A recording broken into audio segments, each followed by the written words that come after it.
The snow was falling in that slow, drifting way that makes a city look softer than it really is when my bus crossed the Ambassador Bridge into Windsor. I pressed my forehead to the cold window, watching Detroit shrink behind me, the skyline fading into a blur of steel and winter haze. The border officer had been polite, almost disarmingly so, asking about my plans in a tone that felt more like small talk than interrogation. Even that tiny moment unsettled me. Kindness at a border crossing wasn't something I was used to, but it was what happened after stepping off the bus that really landed the first quiet shock. The street was calm, almost still. Cars paused a good distance from crosswalks, waiting without impatience. A man in a heavy parka held the door for 3 people in a row before finally stepping inside himself. And the air. It didn't just feel cold. It felt unhurried, like the whole city moved on a different tempo. You know that strange sensation when you walk into a room and everyone seems to know a choreography you've never practiced?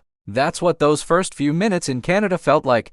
I dragged my suitcase toward my short-term rental, trying to shake the feeling that I was missing some unspoken rule. At a corner bakery, a woman accidentally brushed my arm and immediately apologized twice before I could even react. I laughed awkwardly, unsure what I was supposed to say back. In the States, accidental contact is something you both pretend didn't happen. Here, it was acknowledged, softened, smoothed over like a wrinkle someone refused to leave in place. Inside the bakery, a quiet line formed with almost geometric precision. No sighs, no subtle jockeying for position, no half-muttered complaints. Just a gentle shuffle forward as each person reached the counter, offered a soft greeting, and stepped aside. When it was my turn, the barista smiled, not the forced customer service grin I'd mastered during college jobs, but something warmer, slower. "First time in Windsor?" he asked, as if he could sense my disorientation. I nodded. "Is it that obvious?" "Just a little," he said, still smiling. "You look like you're waiting for something to go wrong." He wasn't wrong. Some part of me was bracing for the usual edge, the subtle defensiveness I'd carried around American cities without even noticing. But here, the edges were blurred, softened. People moved differently, less guarded, less rushed, as if they trusted the world to behave itself. And that trust hung in the air in a way I didn't quite know how to breathe yet. As I stepped back outside with a warm cup between my hands, I felt it again, that quiet difference. Not dramatic, not loud, but present. A gentler version of the world, just north of a line on the map. One that already felt familiar and foreign at the same time.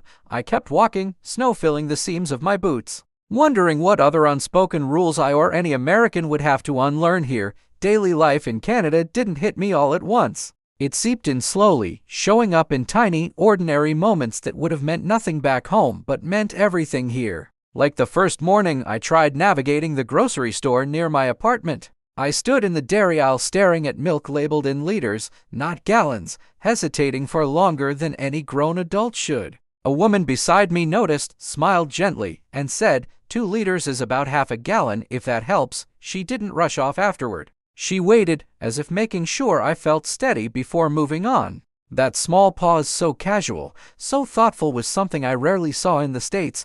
Then came the strangest adjustment, the pace. Not slow in a lazy way, but steady, balanced. People let others merge in traffic without accelerating in challenge. Bus passengers thanked the driver not just occasionally, but almost universally. And the buses themselves carried a quiet atmosphere I didn't recognize. No tense arguments, no loud phone calls, just a hum of shared space. I remember gripping the overhead rail one morning, realizing how little I'd exhaled in American transit, how much tension I'd carried without noticing. Here, the silence felt like permission to breathe. Work life brought its own kind of surprise. My new coworkers were friendly but measured, warm without being intrusive. No one bragged about staying late. No one flaunted exhaustion like a badge of honor. When I emailed someone after PM, I received a polite response the next morning and a gentle reminder that evenings were meant for unwinding. At first, I thought it was a subtle reprimand. Eventually, I understood it was an invitation. Life happened outside the office, and people protected that space with quiet dignity. There were stumbles, too.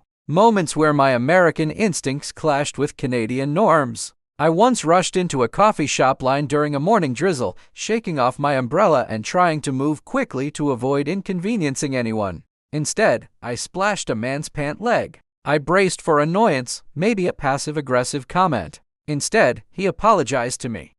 Sorry, should have given you more room. It disarmed me so completely. I muttered an apology 3 times in return. That was the turning point, the moment I realized that in Canada, courtesy wasn't a performance. It was an atmosphere. You absorbed it without meaning to, and yet, beneath all the politeness, there was a kind of emotional restraint I wasn't used to. Conversations stayed surface level until trust was earned. People were kind, but not quick to invite you into their private world. Friendship took time, slow, steady time. You could chat with a coworker every day for a month before they suggested grabbing a coffee after work. But when they finally did, it felt intentional and genuine, not casual or distracted. One evening, as snowflakes began drifting across the headlights of passing cars, I found myself walking home past rows of modest houses, many with porch lights glowing like quiet beacons. A neighbor waved as she shoveled her driveway. Another came outside to hand her a second pair of gloves.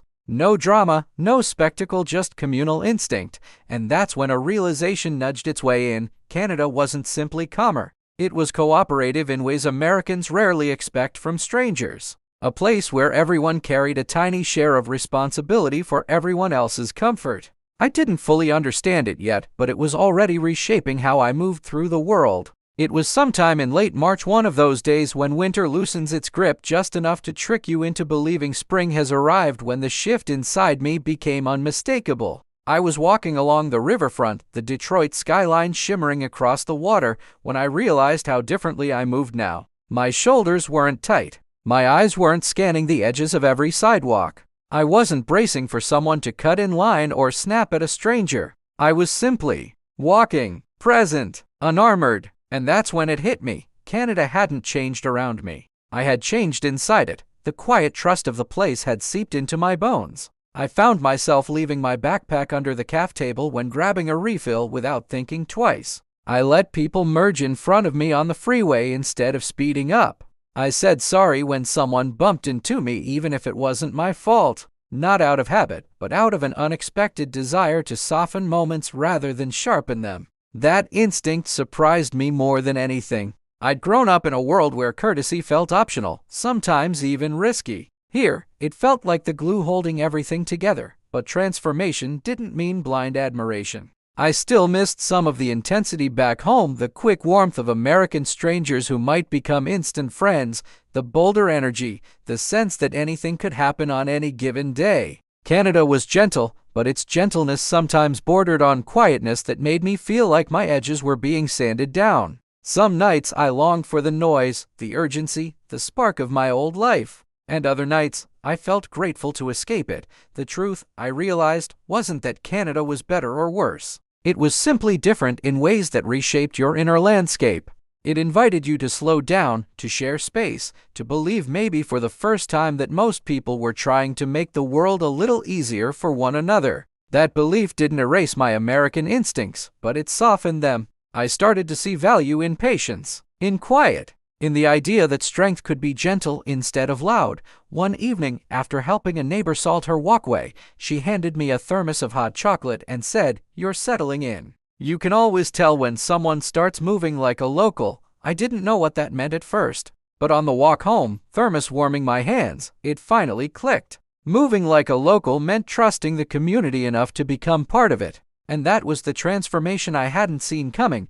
Months later, as I boarded a train to Toronto for work, watching the snowy fields blur past, I realized Canada hadn't just taught me a new way of living. It had shown me a new way of belonging, a quieter, steadier version of myself I didn't know I was capable of being. A version shaped not by fear or pressure, but by the simple, steady hum of a culture built on cooperation. And as I leaned back in my seat, the rhythmic clatter of the tracks beneath me, I wondered how many other Americans would feel this same shift if they gave themselves time to breathe across this border. Maybe that's the real quiet culture shock no one mentions, not that Canada feels different, but that you do.